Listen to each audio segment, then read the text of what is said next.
2015, I was in an accident, and I had 2 shoulder surgeries, and I was having back problems. And I kept telling them, you know, hey, something's going on my back, but they never did see about it.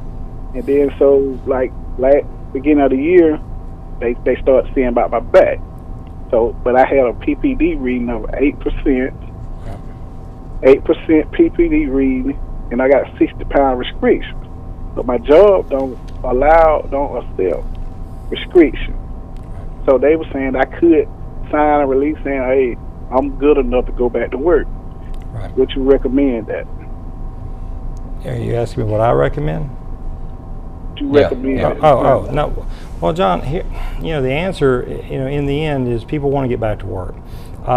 You know, the employer, you have restrictions, and you know, for you to sign a release, you're basically going to have to, you know, it's not you signing, it would be your treating doctor would have to sign a release saying that despite the fact that you have permanent restrictions from this, from the 2 shoulder surgeries and the weight, the 60-pound, you know, lifting requirement, that you can go back to your job full duty.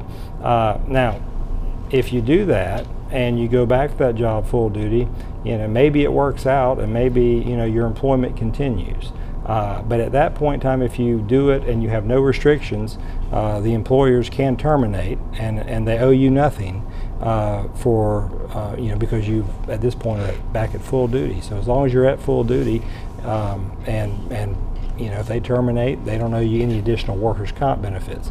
You know, it's in this particular position, if they aren't going to accommodate those restrictions, they owe you they owe you income benefits, and they owe you up to a maximum of 350 weeks of those benefits. So, you know, I think it's something you're going to have to consider.